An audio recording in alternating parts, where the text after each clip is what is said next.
ก่อสร้างเพิ่นให้เท่าไรค่ะเฮ็ดงาน200,000โอ้เฮ้ยน้องน้อยเอ้ยพอเจ้าได้เงินได้ซะเนาะบ่เถอะค่าขึ้นน้ำเพิ่นตอกวัดนี่ดิน้ำเพิ่นพอขึ้นเจ้าบ่ได้ขึ้นเอาน้อยเจ้าบ่ได้ขึ้นฮะโอ้ยได้ไปหาหมู่อยู่มันบ่เป็นไปได้ยาแล้วซะได้ยาแล้วซะโดยเฉพาะน้ำเบาตูนน้ำเบาตูนน้ำเบานิ้วน้ำอ้ายตัวพูด 4,000 นั่นน่ะถ้าเป็นเงินกีบน่ะ5,820,000ว่ะน้ำใบยาวมีอยู่100 ล้านอ้ายมีข่าวดีมาแจ้งเพิ่มอีกบัดนี้มีทางแม่รัฐเพิ่นสมทบค่าสังกะสีอีก1 ล้านกีบเนาะบวกเข้าไปเลยต่ำ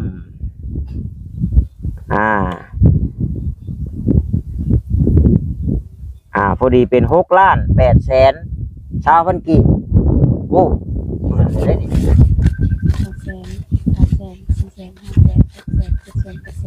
ฮัลโหลนั่นแหละ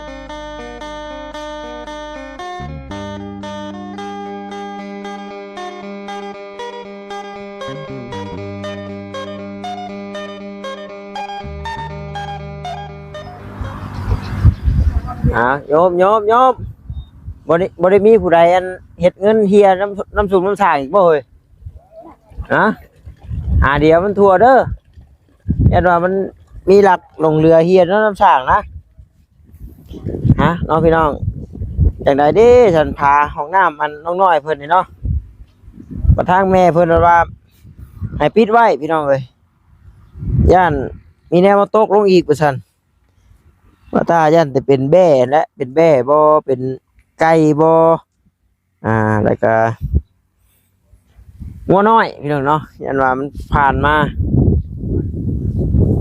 แต่ว่ามันนักได้พี่น้องเอ้ยทำผู้ช่วยกันหลายคนต้นกล้วยแล้วก็ติดอยู่บ่เฮ้ย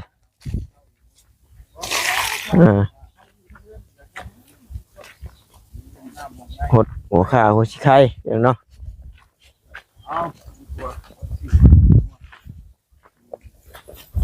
มีแต่เข่าเลยออกง่ายออกไวดีเนาะเข่าเนาะโดยเนาะโดยโอเคโดยเดินทางปลอดภัยเดินทางปลอดภัยมื้อนี้สิได้ให้น้องน้อยอีกแล้วมื้อนี้พี่น้องเลยลืมแนวเว้ากันอีกแล้วลืมได้น้อยเว้ากันแม่น่ะแม่ออกนะลืมไปเลยพี่น้องเนาะพี่น้องเลยเนาะจังใดก็ขอกราบทักทายสบายดีเด้อพี่น้องเด้อ FC กันเบิดทุกคนพี่น้องเลยบอกว่าอยู่ทางฝั่งลาวฝั่งไทยหรือว่าทางต่างประเทศนำเนาะการยินดีต้อนรับเข้าสู่ช่องของบ่าวตาบ้านเฮาคือเก่าพี่น้องตอนนี้เนาะทางน้องน้อยเพิ่นก็กดของปลูกของฟังพี่น้องเลยนี่แหละเพิ่นว่าสิได้กลับและทางบ่าวตาเองก็สิได้กลับก่อนพี่น้องเลยเนาะบ่มื้อแรงบ่ขี้ข้านบ่ค่ำก็สิแล่นลงไปเอาอุปกรณ์เครื่องน้ำสร้างแจ้งเพิ่นว่ามื้ออื่นเพิ่นว่าเพิ่นสิมาเริ่มเฮ็ดหลังคาเฮือนหลังคาบ้านบ่าวตาพี่น้องเนาะพอแหละพอแล้วต้นกล้วยมันหาผลกระทบอย่างนี้พอก็พอแล้วเฮ็ดได้ใช่เนาะพอแล้วก็เฮ็ดจังได๋ซะเอาสบายดีเท่านั้นแล้วซั่นโดยจะได้พอสร้างเพิ่นให้เท่าไรค่ะเฮ็ดงาน200,000โอ้เฮ้ยน้องน้อยเอ้ยพอเจ้าได้เงินได้ซะเนาะบ่เถอะค่าขึ้นน้ำเพิ่นตอกวัดนี่ดิน้ำเพิ่นพอขึ้นเจ้าบ่ได้ขึ้นเอาน้อยเจ้าบ่ได้ขึ้นฮะโอ้ยได้ไปหาหมู่อยู่มันบ่เป็นไปได้ยาแล้วซะได้ยาแล้วซะบัดนี้บัดนี้แหละน้องน้อยสิบ่ได้เสียเงินบัดนี้โอ้ยเมื่อนี้มีอยู่น้องน้อยมีแล้วเก็บไว้ซะโอ้ยจะเมื่อนี้จะว่าปั่นเมียจักเมื่อนี้ก็ปั่นเขาแหละปั่นบ่เป็นนัวฝีเป็นนัวเนาะเพิ่นว่าให้หาหมู่ชวนหมู่มาผมบ่เป็นแล้วไปจับชอยเพิ่นเฮ็ดชอยเพิ่นต้องชอยเพิ่นคือสูงเรียบเป็นวินก็ได้ยัดแล้ว ท่านทุกข์อ่ะ เบาตากะอยากช่วยอยู่ได้เฮ้ยช่วยได้เงินได้นี่เนาะนี่แหละจังว่ารุ่นอยู่สร้างแจ้งเพิ่นได้เพิ่นสิรุดให้เท่าใดแล้วบ่ได้ขอเพิ่นเลขกลมๆนี่แหละบัดแล้วก็ได้ ฉันไป ยังติดหนี้เพิ่นอยู่11,000พี่น้องเอ้ย บอกผู้อื่นมาเขาจะได้กว่าหันเลย สิขอเพิ่นเลขกลมๆเด้อสร้างแจ้งเด้อขอ10,000ใช้ตัดออกแล้วบัดนี้ น้อยๆคือ อ๋อเมื่อเบิ่งอยู่โอ้สุขศาลาบ่โอ้สุขศาลานำบ้าน กระเจ้ามาขายได้ สบายดีเด้อทั้งนั้นเนาะ เอาบ่ได้มา โอ้เด็ดยาแม่และลูกพี่น้องเอ้ยติดก่อนนั้นลูกไข่นี่แม่บัดนี้ นัก มีแต่ว่าพูดเจ้ากับมันยังบ่ได้คำกับเจ้าสิเอากระตุกน้ำกระตุกในไปฝากเจ้าก็เริ่มสุกเริ่มหยังไปแล้วละเห็นว่ามันคำมาลูกเต้าเมื่อเบิดบัดมีสมอยแล้วบัด เป็นคนลูกเป็นน้ำเป็นใน บ่เอ้ยเก็บก็ได้เจ้าเอาไปบ่เบิดดอกบัดเดียวนะผู้ตั้งเลยกระตุก โลกนี่ที่ก็ชอบเล่นเต็มเมื่อแล้วบ่เลยเป็นหมอเป็น น้อย ป้าน อนบ้านหรือนอนหน้า ป้าที่ นอนบ้านมื้ออื่นเนาะมื้ออื่นก็ชาวว่ามาก็แม่นออกไปหน้านะมื้ออื่นเนาะหาเฮ็ดเพาะเด้อ ที่พวกนี้ไปหล่อเลยมัน เลาะเลยยันว่ามันออกแกงเฮ็ดเพาะบ่พี่น้องเนาะ ทักน้อย ยำพอดีแบบปุ้ยแตกฮ้อนปุ้ยใช่ปะคักกะเลย เป็นคนหนัง เป็นคนนั้นที่พ่อชาย แต่เก้านั้นชาวต้าได้แล้วไปหาได้แล้วขึ้นมาหาทางหน้าน้องอูน้องอีน่ะเราพอได้กินอยู่ ได้ แต่พี่ก็ทราบ ส่วนสิมีอยู่สดนั้นแล้วก็แถวเป็นพ่อหนังบ่ประเทศละงูกได้สะดอนทั้งนี้หลายบ่ ทางหน้าเท้าพูดหลาย คนไรคนเดียวนี่คนกล้ามืด คนหลายเนาะเฮ็ดหลายคนก็หลายแต่มันก็เป็นอันน้อยบัดนี้แล้วก็พ่อเอาจังได๋อันไม้นี่อยากบักอยู่บ่ บักไผ เอ้าทำอยากบักกะบ่ต้านั่นมีอยู่พี่น้องจักเนาะแต่ว่ามันบ่มีน้ำเมือกน้ำมันนี่แหละถ้าว่าจักตัดไม้น่ะมีพี่น้องเนาะของตาพ่อเราและเมื่อเช้านี้ตัดต้นม่วงอยู่เพราะว่า วันมาโฮมก็ได้เนาะ อันทางชาเฮานี่เฮาอยากหาออกเฮาน่ะนี่มันฮอดได้หลังคาเฮือนนี่ บึงมาอันนี้ก็เข้าไปบ่ได้มีงาไม้ข้ามาเลยฮักชำ แม่นอยู่ถ้ามันฮักตอนที่เฮาบ่ทันมุงสังกะสีมันก็เป้เพอีกชำนึงมันมุงสังกะสีนี่ตกสังกะสีลุสังกะสีขาดโอ้ชิบหายเนาะเสียเวลาแล้วก็เสียเงินอีกพี่น้องเอ้ยถึงได้อัน2ต้นนี่ฮะเฮาว่าเอาลงช้าเนาะเอาลงมันเป็นไม้มันเป็นไม้เชือกแน่พี่น้องไม้ที่ว่าผ้ามักลงเนาะผ้ามักลงแล้วก็งามันนี่พายุมาอังล่างก็สิสูงกว่าฉันจำชำบ่ได้ที่ เอาไปเติด โอ้ยมันฟาดแชร์กันทั้งบ่แตกนะถลักเอาไปมันเห็นไปทั้งมันคือถากไม้ถากลงไปโผล่ถากเส้นหน่อยไปเบิ่งมันเห็นเกี่ยวไปโผล่แล้วก็เบิ่งข้างเนี่ยเป็นโผล่อยู่แล้ว แสดงผ้าเกี้ยวมันบ่น้องน้อยเพิ่นว่าเคยมีขวดผ้าเคยเห็นบ่พ่อเห็นที่แล้วเป็นแบบใดแหละเป็นเล็กบ่ เป็นทองเป็นทอง โอ้ทองคำนี่ บ่แล้วเป็นทองแบบทองอัน ทองแดง ทองนั้นกับทองแดงนั้นกับทอง ทองเหลืองแต่ว่าบ่แม่นทองที่แบบเฮาใส่คอมันเวอร์ทั้งนั้นเวอร์ทั้งนี้นะเวอร์เดี๋ยวนี้มันเป็นบ้องขวานทันบ่แม่นคนตีเอาเองติบ่น้ำเสือเก็บอยู่กลางป่าโอ้จะผู้ใดได้นี่ควักได้เนาะน้องน้อยได้เพิ่นว่าโพตู้ว่าจะเดี๋ยวนี้ตาก็แข็งนี่เนาะก็แข็งใหญ่เด้เลยควรเพิ่นค่าอยู่หั่นเนาะน้ำเสือมันก็แป้งทิมบนอื่นพุ่นเฮาได้คิดว่าสายผ้าแบบอันนี้ชื่อมันก็มีควรดีแม่นบ่ควรดีล่ะคือแห้งคือเนาะผ้าควรน้อยๆผ้าใหญ่เรียกว่าเป็น สายฟ้าก็คือไปฟ้าไปหยัง พิเศษเหมือนว่าเรื่องกันนะ จังว่าเลยแหละ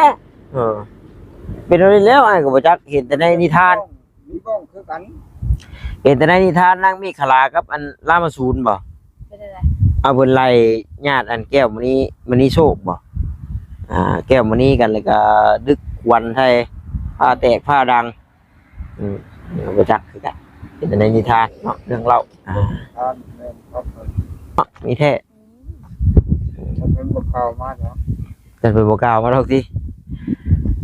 พี่น้องเอ้ยเนาะหลังจากเว้ากันเรื่องผ้าเรื่องควรแต่ก็งูมาเรื่องเฮือนก่อนพี่น้องเอ้ยเนาะเรื่องเฮือนน้องน้อยนี่แม่นเบิดซ้ำนี่บาดนี่พี่น้องนอกจากว่าสังกะสีมาจังสิมาดำเนินต่อเด้อพี่น้องเด้อนี่อันเวียดผู้นี้บ่น้อยอันเพิ่นลงมาถามอ้ายนะเนี่ยผู้นี้แหละพี่น้องเนาะเพิ่นหาเรื่องบ่ตาดาวเครื่องเพิ่นเบิ่ง แล้วก็เรียนลงมาได้ๆแล้วก็ ลงมาอีกด้วยสิถามอีกนี่ลงมาอีกอยู่แม่นดีแล้วสิลงมาถามเด้อเบิ่งพี่น้องเนาะ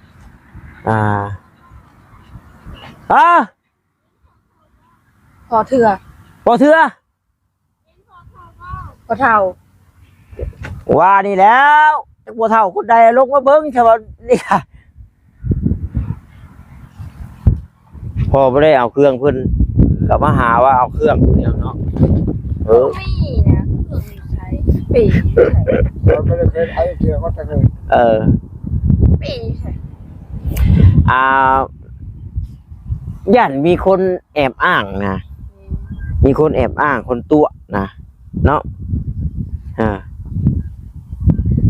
เรามาเถอะแล้วฮะ พอยังก็ พ่อยังก็ พอสูง พ่อทุกข์ พอพุ่ม พ่อพุ่ม บ่เห็น บ่เห็นบ่จัก บ่มีชื่อให้บ้านบ่มี โอ้ยมีคนตัวเจ้าแล้วท่าน เอาแต่นั้น มีคนตัวเจ้าแล้ว มามื้อนี้บัดพอทุ่ม เนาะมื้อนั้นพอเธอผู้ใดบ่ไปบอกไปนี่เล่นว่าแจ้งตำรวจจับได้ แนว ชอบ นี้ เรือบัดนี้ เป็นพวกล่ามเขาไปตัว บ่ได้เด้มาหาเรื่องหาเล่าหลายถามกะคักนี่ห้วย ผมเชื่อไปทำเหือดมันโยมมันยังเอาผ้าในพัดทำเหือดพอบ้าน บ่ ตอนนั้นก็ใบไม่เอา มาเมื่อนั้นก็สี่เบาต้านี่เจ้านี่เอาเบอร์ให้ค่อยเจ้านี่เป็นลูกชายเราห้วยว้าวแล้วมันเป็นโทษเป็นหนี้ลีกับให้ก็เป็นได้เนาะมาถามอยู่เลยบ่เคยเอาเรื่องเครือก็ได้ ไอ้นี่ช่วยไปเหือดพอบ้านบ่ได้ไอ้เหือดพอบ้าน เอ้าเนาะเจ้าต้องมีหลักฐานแม่นบ่เอาเมื่อนั้นก็เห็นบ่จิตถ่ายคลิปปุ๊บเติดถ่ายคลิปเนาะถ่ายมึง นั่นแหละ พูดว่าคนเดา ว่าเบอร์ข่อยโทรกับบ่ติดบัดมั่นใจซี่ข่อยครั้งนี้นี่เจ้านี่เอาเบอร์ให้ครั้งนี้โทรบ่ติดบัดไปนำพอเธอก็เลยถ่ายนี่เด้อล่ะว่าจ้อยแบบบ่มาห่วย ไปตู่เอาเงินดิ หาตัวเงิน บัดนี้อยากได้ก็ 80,000แล้วว่ะบ่ได้อยากได้หลายฮะโอ้แนวให้ก็จังให้ โยกเลยบ่ไหลมันบ่ได้ โอ้เหือบ่หลายใครบ่ย่อยบ่สิเอาให้เนาะบ่ไหลมันได้ มันโอ้เว้าเรื่อยเว้าเรื่องหลายคนเฮามันก็อยากให้ได้เว้าบ่รอเนี่ยเป็นโทษเป็นหนี้บ่แม่นทางดอก ตัดน้อยนี่ก็ยังว่า1,500 นี่เรามาเถอะแล้วก็แนมเรามาเถอะแล้วก็แนมมันยังลงมาแล้วเลยจำของใจกะ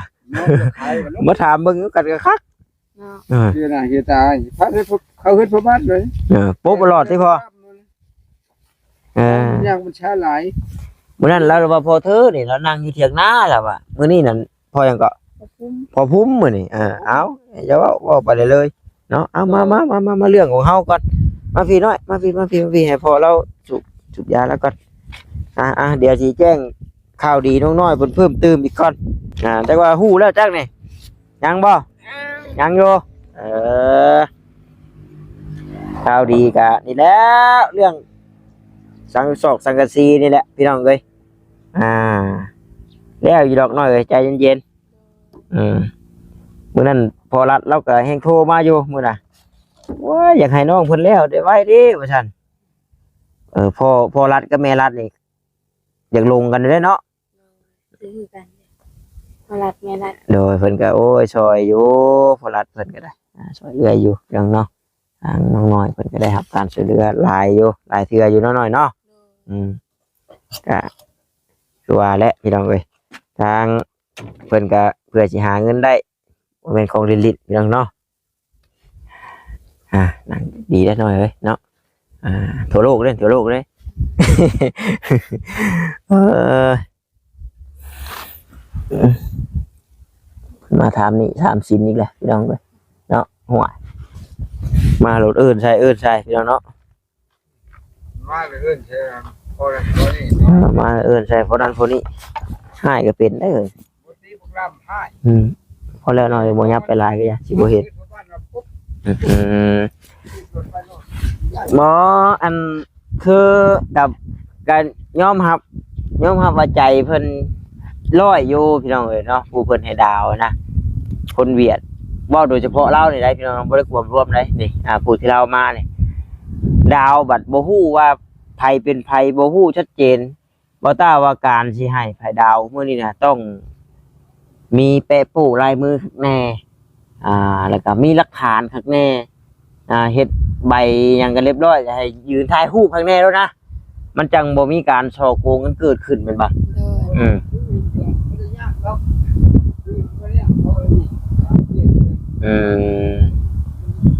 บ่ถ้าเกิดว่าคือกรณีนั้นนี่นะเว้าอีกก่อนพี่น้องน้อยนึง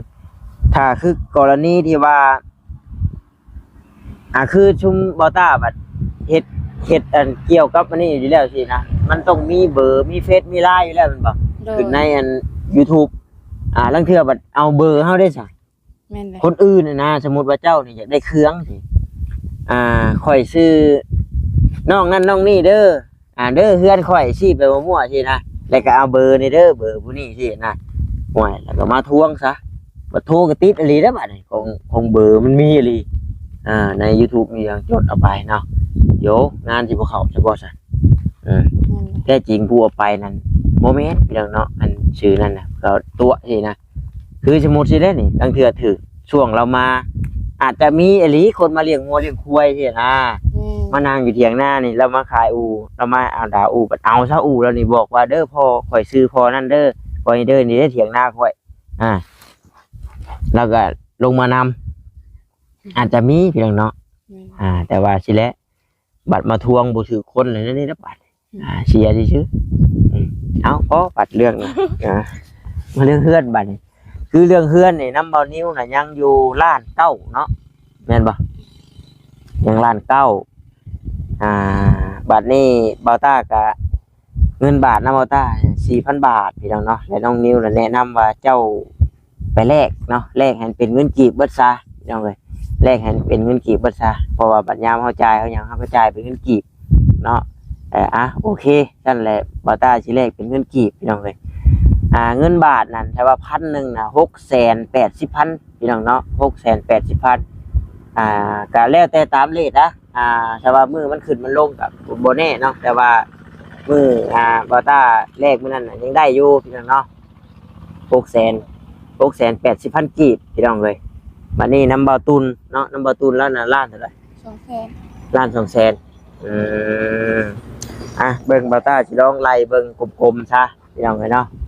บริ3ล้าน100,000นี่ยาวละมาเลยบริ3ล้าน100,000โดยเฉพาะน้ำเบาตูนกับเบานิ้วเนาะโดยเฉพาะน้ำเบาตูนกับเบานิ้ว3ล้าน100,000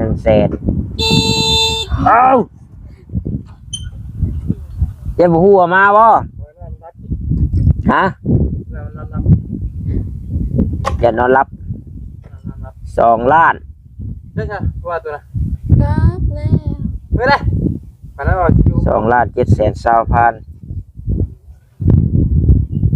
2,720,000บวกปุ๊บ3ล้าน100,000พอดีเป็น5ล้านกับ820,000นี่บริพังโดยเฉพาะน้ำเบาตูนน้ำเบาตูนน้ำเบานิ้วน้ำอ้ายตัวพูด 4,000น่ะนะถ้าเป็นเงินกีบนะ5ล้าน820,000ว่ะน้ำใบยาวมีอยู่100 ล้าน บัดนี้อ้ายมีข่าวดีมาแจ้งเพิ่มอีกบัดนี้มีทางแม่รัฐเพิ่นสมทบค่าสังกะสีอีก1 ล้านกีบเนาะบวกเข้าไปเลยต่ำ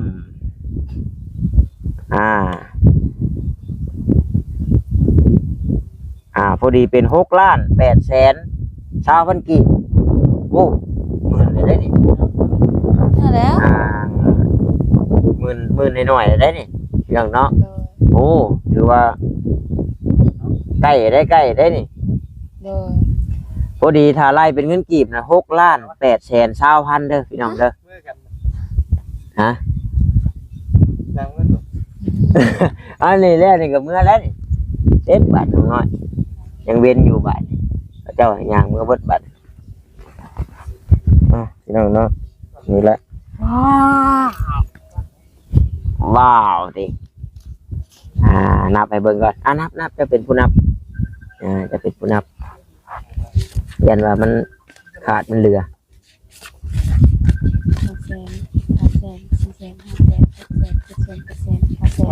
ล้านนึง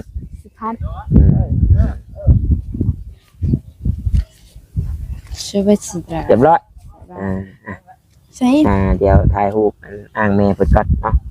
จับเนาะมีแต่นั่นแหละเจ้าน้องเอ้ยเนาะมีแต่ขอบมุกขอบใจทางแม่เพิ่นนั่นแหละเด้อนี่นะเพิ่นให้เจ้าไปซื้อน้ำมัน500,000เนาะให้ในอีกก่อนแล้วก็ให้สมทบสังกะสีนะ1 ล้านเนาะกระทั่งแม่รัฐเพิ่นคือเก่าหั่นละ ขอบคุณแม่รับอะไรเลยขอเงินมาเลยขอให้แม่อยู่ดีมีแรงขอเก็บไว้ได้ความไผ่หน่อยเลยพัฒนาสิ่งใดขอให้ได้สิ่งนั้นจงความมุ่งมั่นพัฒนาจะเก็บจะจนลำมาด้วยเด้อแม่นิสา โอ้ยสาธุบ่ตาคือกันพี่น้องเนาะขอบมุกขอบใจทั้งแม่เพิ่นหลายๆที่เป็นเนื้อใช้ใจทางบ่ตาเป็นสะพานบุญให้เนาะหากว่า FC ท่านใดเนาะหรือว่าพ่อแม่ลุงป้าท่านใดอยากสดอยากซอยน้องน้อยเพิ่มเติมทางบ่ตาก็ยินดีให้เด้อเนาะยินดีเป็นสะพานบุญให้พี่น้องเอ้ย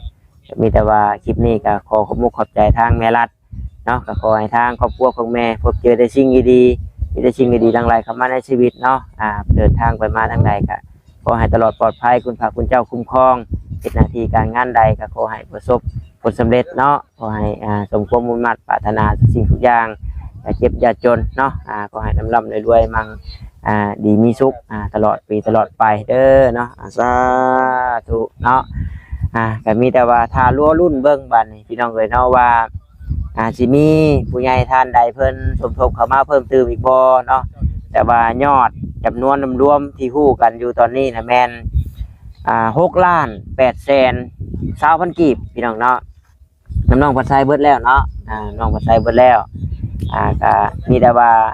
หากว่าท่านใดอยากสมทบเนาะหรือว่าผู้ใหญ่คนใดอยากสมทบก็ยังได้เรื่อยๆอยู่พี่น้องเพราะว่าค่าสร้างเฮาก็ยังอยู่ 7,000 พี่น้องเนาะยังอยู่ 7,000 ค่าสร้างบัดนี้ว่าสิให้ทางสร้างยาวเพิ่นขึ้นไล่ให้กับบ่ขึ้นซับพี่น้องเนาะเมื่อแหละมันก็บ่แน่นอนคือเก่าแหละแต่ว่าเราเคยส่งให้ทางไอรีอยู่เดี๋ยวสิถามทางไอรีแล้วก็จังเข้าไปถามทางห้านเพิ่นโลดน้อยมันจังบ่เดาว่าสังกะสีบ้านน้องน้อยสิเบิดจักหมื่นจักพันโดยให้ทางห้านเพิ่นไล่คืออ้ายโทรถามเพิ่นมื้อน่ะเพราะว่าอ้ายโทรถามเพิ่นน่ะเฮาก็เอาจำนวนความยาวความกว้างของเฮือนนี่แหละเอาของพอสร้างแล้วว่าคอนมันออกแต่ละอันนี่80แม่นบ่บัดตัวเฮือนมัน7 เมตรพี่น้องเนาะ7 เมตรบัดนี้ทั้งหลังก็80ทั้งหลังก็80ทั้งหน้าก็80ก็พอดี160มาบวกใส่กับ7 เมตรก็พอดี8 เมตร 60พี่น้องเนาะแต่บัดนี้เบิ่งถ้าอีกล่องให้เบิ่งเนาะบัดนี้นี่แหละนี่กระเทิบมันออกมาพี่น้องเนาะกระเทิบออกมาเพิ่นก็สิไล่อันเดียวกันแล้ววะเพิ่นก็สิตัดนั่นบ่พี่น้องเนาะแต่ว่าคักแท้ก็สร้างเพิ่นนั่นแหละขึ้นไปแท้ความกว้างของหลังใหญ่ความยาวของหลังใหญ่หันเนาะแล้วก็จังมาแท้ความกว้างของหลังน้อยกระเทิบของหลังน้อยพี่น้องเอ้ยถ้าว่าอย่าสิถามเบิ่งไอรีเนาะเพราะว่าอันพอสร้างนั่นน่ะทายชงให้ไอรีแล้วถ้าว่าไอรีว่าโอ้มันบ่เห็นแล้วนู่นนี่นั่นก็เดี๋ยวบ่ต้าสิขึ้นแท้เบิ่งให้ก็ได้พี่น้องเนาะว่าบ่ต้าก็พอ พอมีประสบการณ์พอได้อยู่เรื่องแทกหลังคามันนี่นะเพราะว่าเฮาแทกเอากลมๆหอมมันสิซื่อดอกแล้วก็ไปบอกทางห้างเพราะว่าก็เคยแทกกับสร้างแจ้งเพิ่นอยู่สร้างแจ้งเพิ่นชวนแทกชวนหนังน้ำเมือนเจ้าของนั่นแหละพี่น้องเอ้ยเดี๋ยวเรื่องนี้เดี๋ยวบ่ต้าเคลียร์ให้จัดการให้เนาะปามีแต่ว่ามื้อนี้ก็พี่ได้กลับไปได้บัดนี้ได้ขอตัวจบคลิปก่อนมีแต่นั้นแหละน้องน้อยโดยสบายดีบ๊ายบายพี่น้องเนาะสาธุพี่น้องเนาะขอบมุกขอบใจหลายๆเด้อพี่น้องเนาะที่เข้ามาเบิ่งมาชมแล้วก็บ่กดขับโฆษณาหากว่าคำเว้าคำจาใดเว้าบ่ม่วนโน้นหูว่าผิดพลาดประการใดก็ขอโทษขออภัยนำหลายๆเนาะพี่น้องเนาะ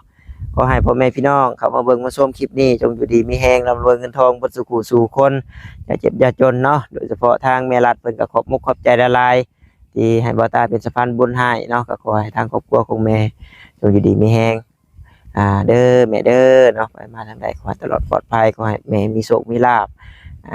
ขอให้มีความสุขยิ่งขึ้นไปเนาะเอาสบายดีพี่น้องบ๊ายบาย